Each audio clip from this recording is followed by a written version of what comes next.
Me llamo Felicitas Martínez, llevo trabajando aquí en el Museo del Prado casi 50 años. Yo entré en la facultad en el año 70, en el curso 70-71, entonces al terminar en verano mi hermana tuvo un accidente muy grave.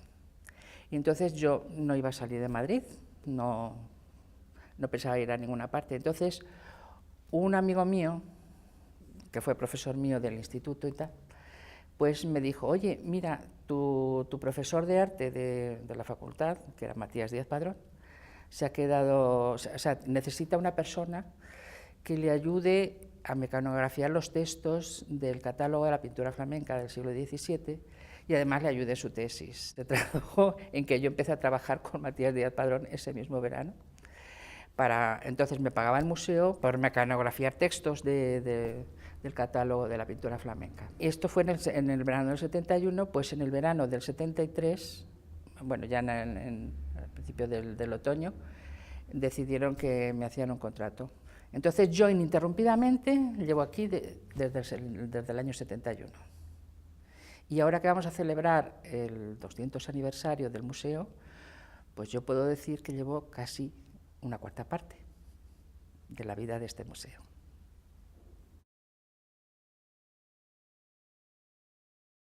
Pues en el año 71 el museo era muy familiar, era pequeño, pero era muy interesante, había personalidades increíbles.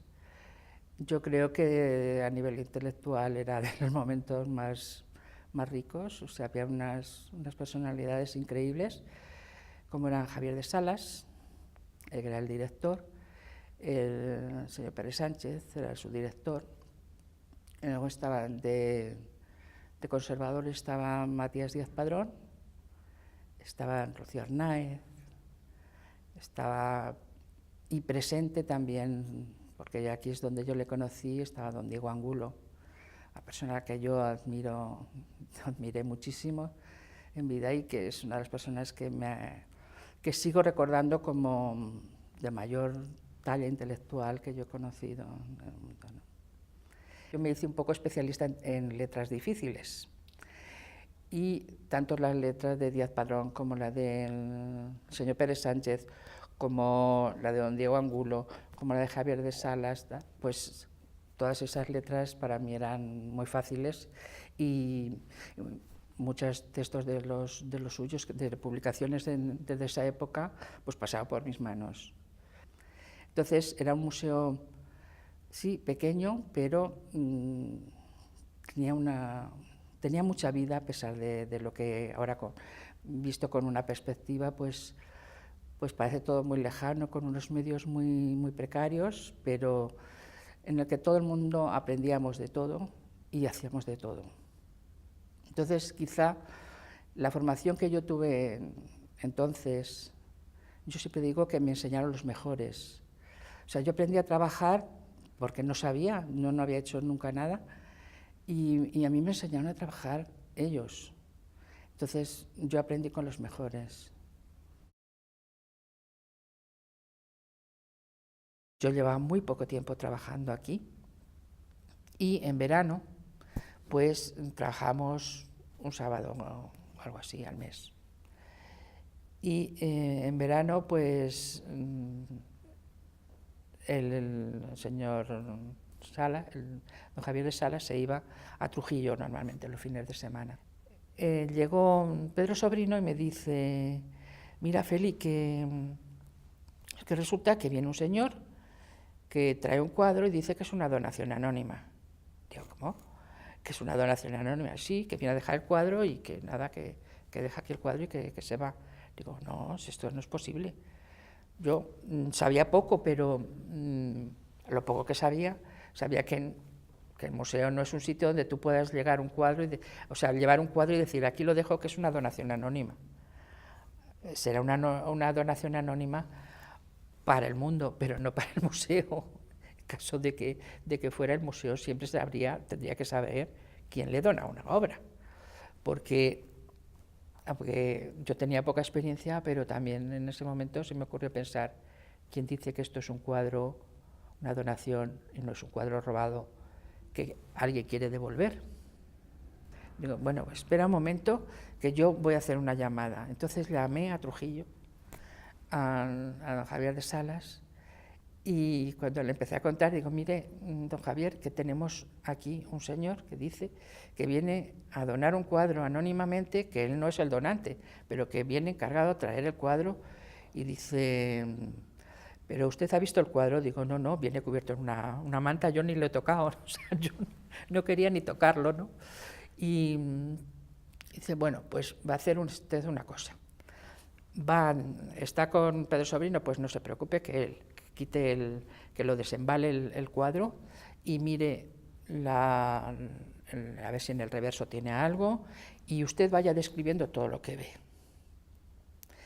Entonces, efectivamente, Pedro Sobrino y yo, todo esto con el teléfono, mire, don Javier, es que vemos unas etiquetas que pone Picasso, un título en francés y galería no sé qué, todo iba diciendo.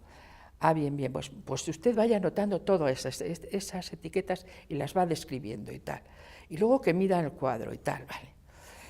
Y dice, bueno, cuando tenga todo esto, haga un recibo y que lo firme el señor que, para darle una copia, dice, y que le deje su DNI para tomar sus datos del DNI y tal. Digo, bueno, yo ni me atreví a tocar el cuadro, o sea, todo esto, Pedro allí mirando.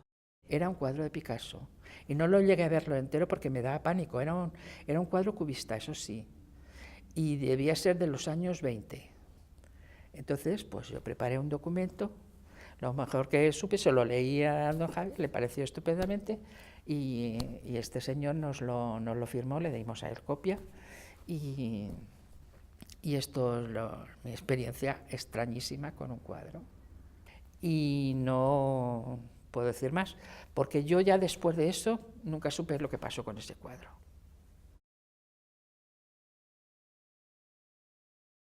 Siempre tuve un trato con él, pues muy grato para mí, no puedo decir cercano porque era don Diego, pero sí que era un trato muy amable. Entonces yo iba mucho al consejo por la tarde, que él estaba como director honorario, y entonces coincidíamos allí.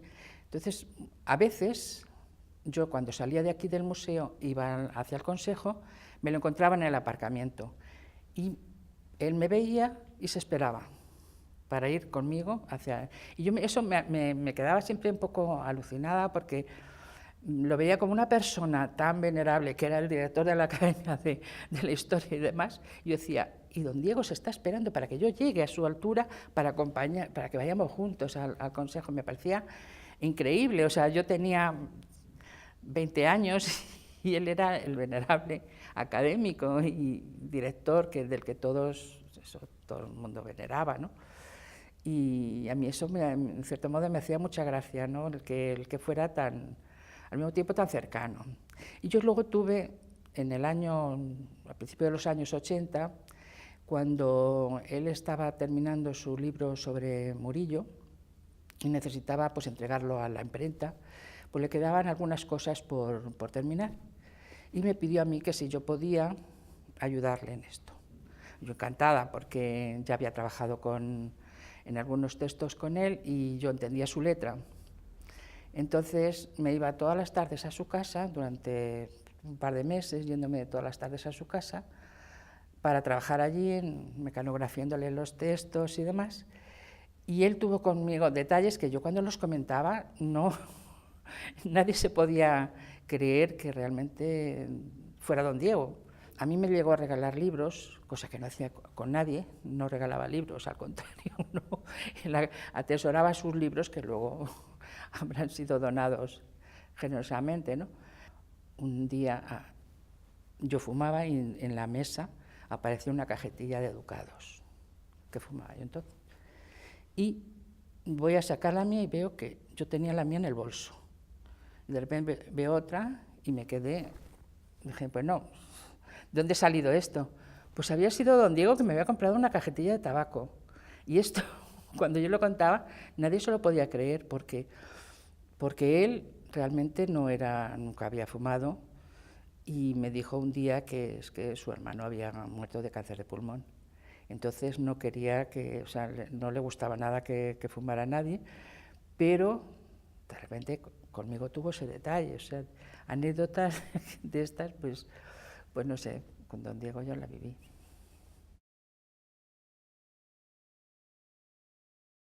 El museo estaba muy carente de personas, necesitaba personas para trabajar, y entonces el museo no había funcionarios, éramos personal laboral todo, entonces me hicieron nombramiento de personal laboral. Fue Pérez Sánchez quien me reclamó, porque en ese momento se había quedado sin secretaria, no sé, tenía una licencia por maternidad y tal, y entonces decidió que bajara yo a ocuparme de su secretaría, y empecé a ocuparme ya de sus textos. Entonces, realmente fue una compenetración absoluta, o sea, siempre fue un trato exquisito conmigo, y realmente aprendía muchísimo. O sea, sus textos inéditos han pasado durante 15 o más años, han pasado por mis manos. Entonces, era la primera que lo leía antes. Él lo leía y después era yo quien realmente le interpretaba la letra, y me he leído todos sus textos. Y aprendí muchísimo con él, y fue una experiencia enorme para el futuro, las cosas que estoy haciendo ahora, que él contestaba las consultas que recibía al museo. Entonces se recibían pues consultas de cuadros, etcétera. Y durante años pues yo me tomaba nota de lo que él quería que se contestara y tal, y yo redactaba las cartas y demás, y él las firmaba. Entonces, ¿quién me iba a decir a mí que al cabo de los años, pues como en el 2003, pues me cayeron a mí las consultas que llegaban al museo? Y desde el 2003 estoy contestando pues del orden de 3.000–4.000 cartas al año. Entonces, me han quedado muchos resortes de aquella época. Yo digo que yo aprendía todos los días, era una lección enorme en la que yo estaba viviendo toda mi vida, ¿no? Me estaba enseñando siempre y yo estaba aprendiendo siempre, ¿no?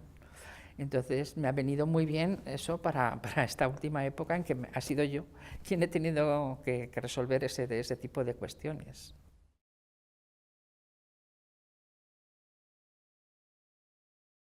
Exposición, vamos a ver. Yo empecé a trabajar en exposiciones en la de Antonio Pereda y la pintura madrileña de su tiempo en el año 77, con Pérez Sánchez.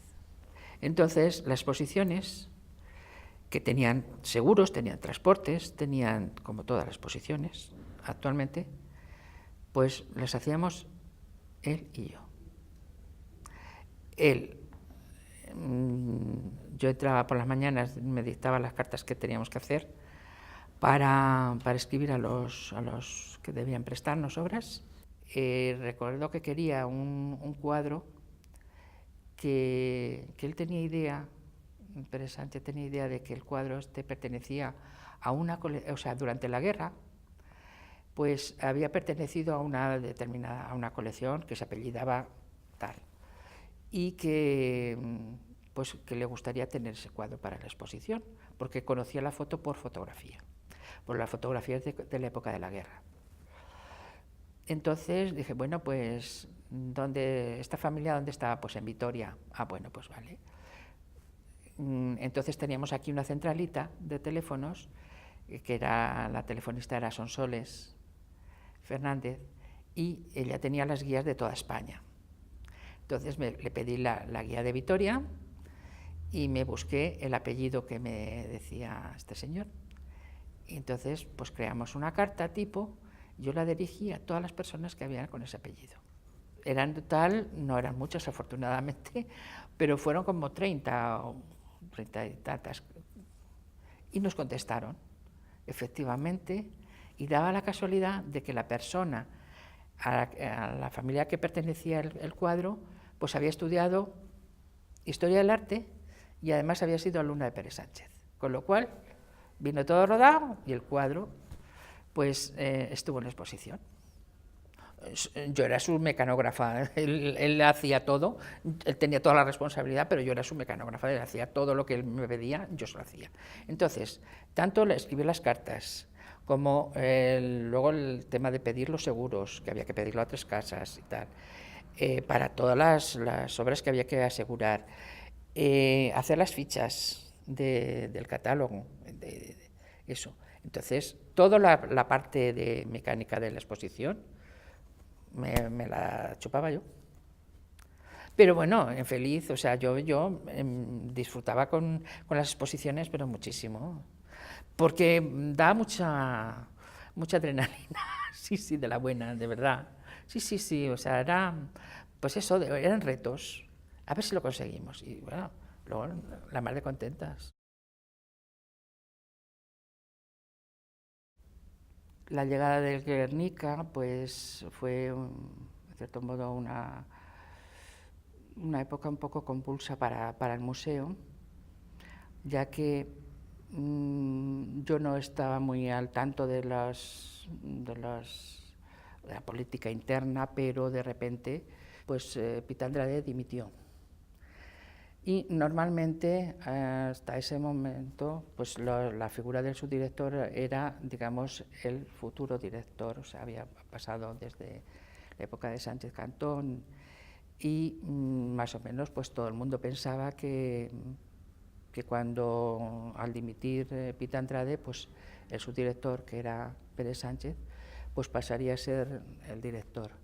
Se nombró al padre Sopeña, don Federico Sopeña, y eso pues supuso, creo, porque en ese momento fue cuando yo tuve el problema de salud que me llevó, vamos, a estar hospitalizada y me tuve que operar urgentemente, pues que Pérez Sánchez dimitiera, quizá porque él esperaba o consideraba que le correspondía a él ser el director, quizá porque la persona que venía no era realmente un especialista en historia del arte, sino que era un musicólogo muy importante, pero no era específicamente un historiador de arte. Entonces, yo recuerdo que cuando me incorporé, a los pocos días de salir del hospital, venía realmente con mucha preocupación, porque no sabía realmente qué iba a hacer yo. Yo estaba trabajando con el subdirector y no había subdirector. Entonces, yo recuerdo que me encontré con Manuela, con la que ya trabajaban en algunas publicaciones, algunos textos, y le decía, Manuela, por favor, yo me quedo a trabajar contigo, por favor. Yo no sé quién vendrá de subdirector, pero yo prefiero trabajar contigo. Ella ya sabía, le habían hecho la propuesta para ser subdirectora, pero a mí no me dijo nada en absoluto, mantuvo el secreto. Desde entonces hasta el año 96, pues seguí trabajando con ella y vamos, encantada. Manuela Mena es importantísima en mi vida aquí en el museo y en mi vida personal, o sea, es amiga, pero al mismo tiempo pues hubo una trayectoria que iniciamos juntas y terminamos juntas. Es decir, su época de subdirectora, yo estuve todo el tiempo a su lado. Y terminó en el año 96 y ahí nos separamos, digamos, laboralmente, ¿no? Entonces, digamos que en ese aspecto yo a veces digo que crecimos juntas, ella muchísimo más que yo, lógicamente, pero fue un honor estar a su lado, porque es una persona a la que admiro y que pienso que el museo nunca será lo suficientemente justo con ella por todo lo que ha dado ella. Y eso me parece justicia reconocerlo, ¿no? Volcarse de una forma con pasión, con todas sus energías a la labor de la subdirección, siempre con el Prado por delante, o sea, lo primero y primordial, sin importar nada más que el Prado y realmente sus colecciones. Y como responsable del taller de restauración, que era una de las funciones que se debía a la subdirección históricamente, pues ella hizo que el taller de restauración llegara a ser lo que es hoy. O sea, realmente las personas que hay, pues están, la mayoría, bueno, algunas ya se han jubilado, pero han sido porque entraron bajo su dirección, y las directrices que ella marcó y todas las actuaciones que ella hizo, pues dieron el magnífico taller de restauración que existe en la actualidad. Y eso se debe en gran parte a su nacer, lógicamente.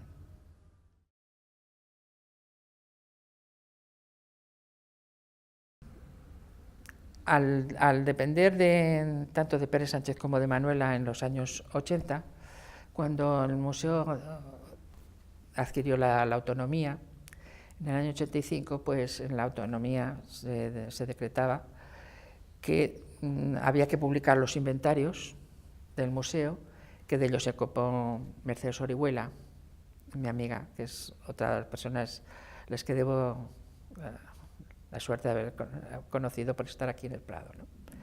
Porque es mi amiga de verdad. Somos amigas desde el principio y es una persona a la que he conocido gracias a haber estado aquí. Pues ella se ocupó de publicar esto, y también otro de los compromisos era la informatización de las colecciones del museo.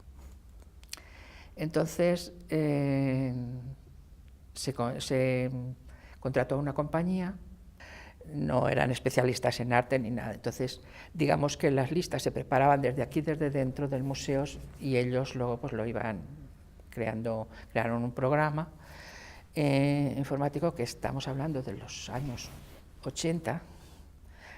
Teníamos una impresora que era de papel continuo, que imprimir el listado del museo, de las obras del museo, por ejemplo de pintura, pues era dejarlo un viernes, esperar el lunes que llegáramos y no se hubiera acabado el papel, o en fin, porque era una torre así de papel, el papel continuo, ¿no? Y bueno, pues lo que eran entonces los registros de las obras, que era pues el autor, título, número de inventario, la ubicación, que era todo códigos de ubicación y poco más, no había más posibilidades de poner nada, ni fotografía, ni nada. Si hacías un movimiento no mantenía el recuerdo del movimiento anterior, nada, o sea, eran unas informaciones así, en papel continuo, y entonces realmente era muy poco útil. Bueno, teníamos todo recogido en un saco de papel, pero nada más. Natividad Galindo, que es para chapó, porque realmente hizo un trabajo espléndido, ella tenía fichas de todas las obras. Aparte de las que existían, ella tenía unas fotografías donde en el reverso iba anotando los movimientos, cada obra que se movía, y cuando esa foto que tenía en el reverso espacio para escribir los movimientos que tenía, pues acababa, pues añadía otro papelito más, y así íbamos teniendo el historial de esos movimientos desde que ella empezó. Entonces empezamos con Natividad Galindo, Mercedes Orihuela, la chica de informática, Luis Castillo y yo, pues a diseñar un modo de lo que podría ser el programa que se necesitaba para el museo, o sea, la información que podíamos volcar, y entonces diseñarlo de acuerdo con esto, ¿no? En el año 96, ya te digo que yo seguía trabajando con Manuela Mena como su directora, pues nombraron director a Fernando Checa.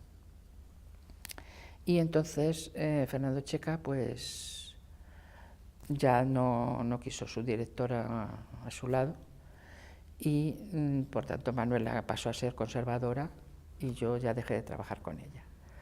Entonces, a mí en un determinado momento pues quisieron quitarme de lo que estaba haciendo para pasar a un pool de secretarias.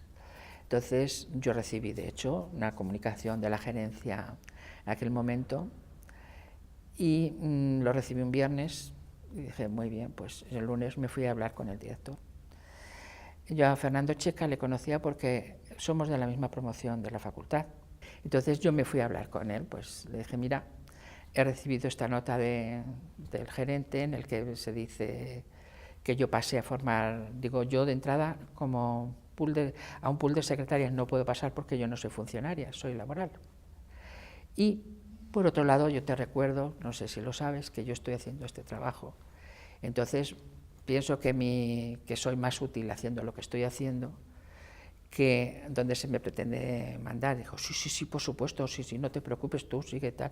Dije, bueno, pues como yo esto lo he recibido por escrito, pues la misma notificación la quiero también por escrito, que continúo trabajando en lo que estoy haciendo. Y digo, sí, por supuesto. Pues.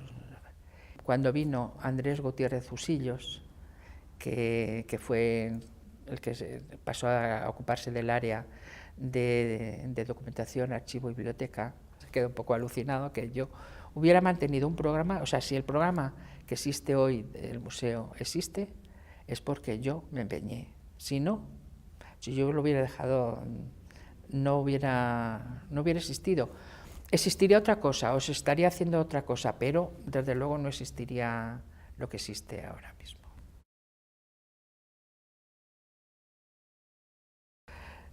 O sea, yo vengo desde el Paleolítico. O sea, llevar tantos años aquí significa que yo he visto la evolución tecnológica, fíjate, toda. Entonces se escribía todo a máquina, luego ya empezó la eléctrica, luego la electrónica, luego ya me pusieron una con un monitor, luego otra y ya pasé al ordenador, o sea, yo he pasado por todo. Y yo sin saber nada de informática, pues era la primera en estrenar programas y hacer cosas de informática. Yo decía, ¿pero por qué? ¿Por qué me hacen sufrir a mí tanto? El primer FAS lo manejaba yo. Pusieron un Teles, que la única persona que lo manejó fui yo. Es que era, ya te digo que yo era la chica de apoyo de todo. O sea, a ver, ¿hay que hacer esto? Pues venga, Feli. O sea, yo he hecho de todo en esta casa. Las cosas más variopintas. Si tú me ves a mí manejar el Telex, que me lo colocaron encima de un archivador, de estos normales de 4 cajones y tal, lo colocaban encima, con lo cual yo, que soy bajita, pues para escribir, porque era como una máquina de escribir. ¿Y sabes para qué utilizábamos el Telex? Exclusivamente. Para comunicarnos con Rusia, cuando querían que les prestáramos las majas, porque el Telex tiene valor legal.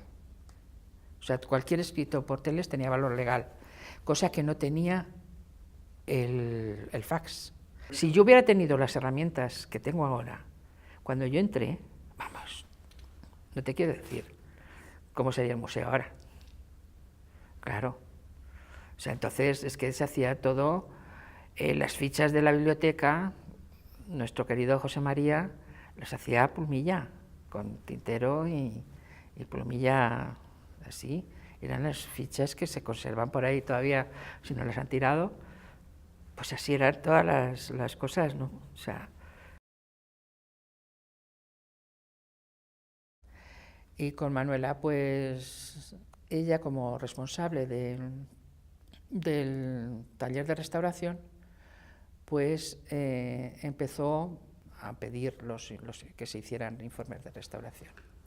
Entonces ahí empieza, digamos, el trabajo en el que yo, digamos, he dedicado más esfuerzo personal aquí en el museo. Y es que pues nos dimos cuenta que aquí nunca se habían hecho informes en años anteriores en la historia del museo. No teníamos informes, no existía un archivo de informes de restauración. Entonces yo lo comenté con Manuela y digo, bueno, el Prado no tenemos aquí un archivo de restauración. Digo, y si ahora se van a hacer informes y demás, creo que habría que que hacer un archivo, ¿no? Dijo, pues sí, ponte a ello.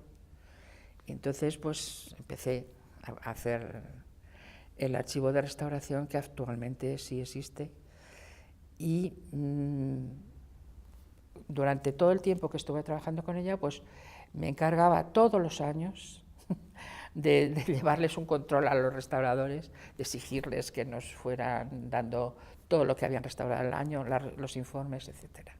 Con el paso del tiempo, pues me seguía interesando muchísimo y me había dado cuenta, mirando en archivo, que de vez en cuando encontraba alguna cosa que aparecía una noticia de alguna restauración, restauraciones anteriores, aunque raramente decían que se había hecho, pero bueno, sí decían que se había forrado en tal año, o se había restaurado, a veces decían barnizado, a veces sentado de color, o sea, noticias muy, muy escuetas.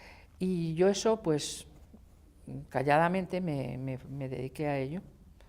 Realmente nadie, muchas veces ni sabían qué es lo que estaba haciendo, pero porque es una labor que no es para cogerla hoy y dejarla mañana, porque no sirve de nada. O te pones y empiezas a hacerlo y lo haces sistemáticamente y lo sigues haciendo. Y es una labor que no se termina realmente hasta que no se ha terminado el archivo, o realmente no serviría de mucho, ¿no? Y yo, bueno, si algún mérito tengo es que en ese aspecto soy bastante buena porque soy paciente. Y si me empeño en una cosa, pues hasta donde pueda llegar por mí no va a quedar, ¿no? Gabriele fue la persona que me impulsó para el trabajo que estamos haciendo mi compañera María y yo para el Bicentenario, que es el libro sobre la historia de las restauraciones del Museo del Prado. Estamos trabajando en ello muchísimo. Y es lo que nos ocupa ahora todo, y será pues realmente la obra que yo dejé aquí al Prado, ¿no? Eso quedará, por lo menos, una labor que habré hecho para esta casa.